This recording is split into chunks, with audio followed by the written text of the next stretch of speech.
90 Day Fiancé has launched more than 20 different spin-offs since its premiere in 2014, but I strongly feel that some of these shows can easily be replaced with much more exciting ideas.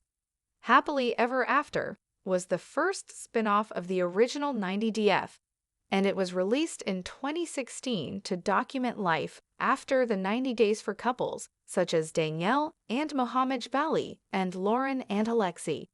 However, by season 8, the show features couples like Big Ed Brown and Liz Woods, who are both American and never participated in the K-1 visa process or got married. As the number indicating the season of a spin-off keeps getting larger, I believe it's time to give the show a rest and replace it with something that might be out of the ordinary but could at least be fresh.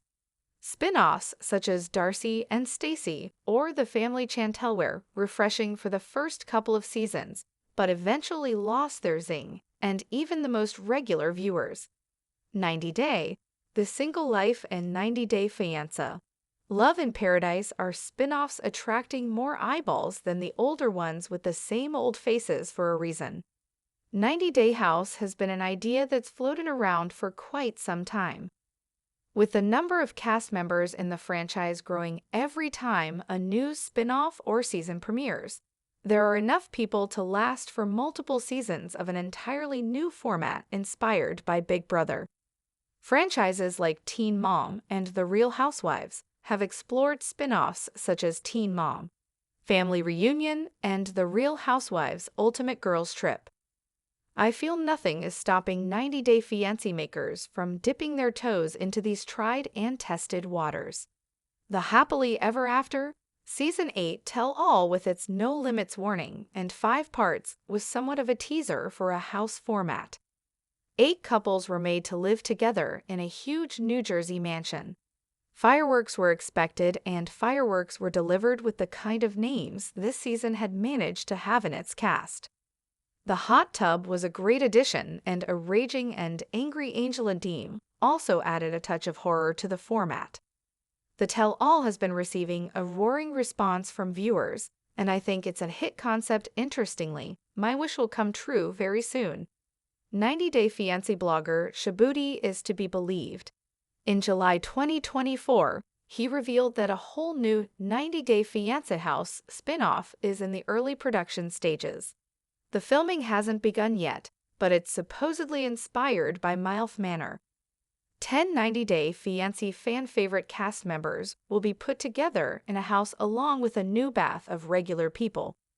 Some of these cast members, as per the blogger, are Tim Malcolm, Tiffany Franco, and Azwilu Pula.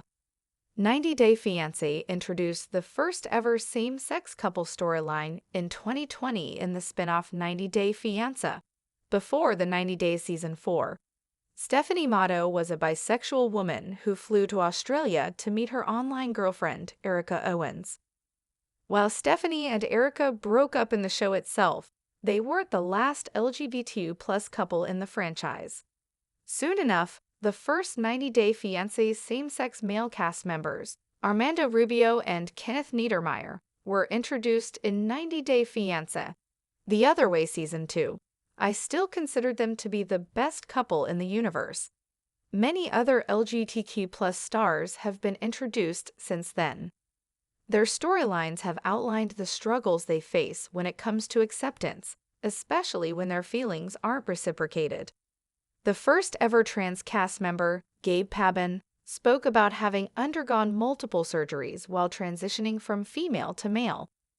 I found his love story with Isabel Posada to be sweet, even though their marriage fell apart a year later.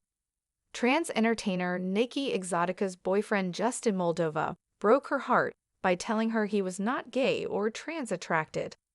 Love in Paradise Season 4 introduced Sean Finch, who had met his girlfriend Alaya when she was still Douglas.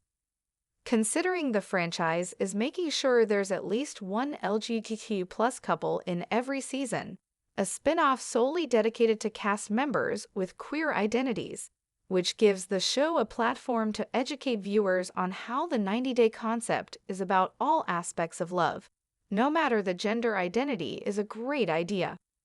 How liberating it would be for an immigrant to move to the US from a conservative country where their identity isn't accepted. 90 Day Fiancé UK Season 1 was announced in 2022, and it premiered that year in July. The show followed 8 British couples as they meet their long-distance partners for the first time in the United Kingdom and have to get married within 6 months or go home. I enjoyed Season 1 thoroughly, and even the second one, which premiered a year later in July 2023. I cannot stop singing "I Love You Chicken" whenever I'm about to dig into my favorite poultry dish.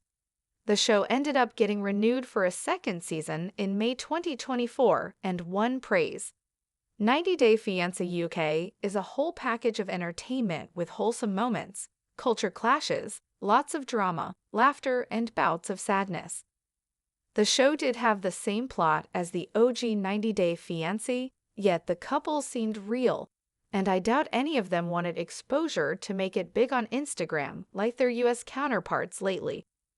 I really think the showmakers could try the 90-day format in other countries such as Australia, Canada, France, and Sweden, and aim for a true world takeover, and explain how the fiancé visa process differs in every nation. Dating as a single parent can be intimidating. It can feel awkward, and one can feel unsure or even a little guilty about whether they're craving romance or just someone to help cure their loneliness. The 90DF franchise has featured plenty of single parents with unique perspectives and life experiences. For instance, Amanda Wilhelm had begun dating just a few months after the death of her husband. Her going to Romania to meet Razvan Siokoi made her face a lot of criticism from fans who shamed her for leaving her 2 small children behind in the US for several weeks. Cast members such as Eric Rosenbrook had to watch his new wife, Leda Margaretha, become furious over him paying child support for his youngest daughter. She made Eric choose her over Tasha, and Eric kicked out his daughter to keep Leda happy. Then there was little Daniel, who'd watched his mom, Tiffany Franco, falling for South African man Ronald Smith and breaking up with Ronald one too many times. Tiffany had parentified Daniel. I couldn't help but worry about the child, who was shown giving his mother relationship advice.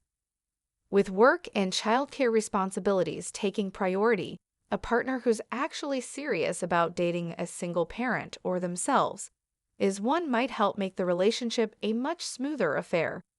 There will always be people who try to dissuade a person from dating as a single parent and remind them of the negative aspects. However, there have been single-parent cast members like Anna Mare Kempisi or Robert Springs who have managed to have successful relationships, which gives me hope that a single-parent 90 Day Fiancé spin-off could also have great success.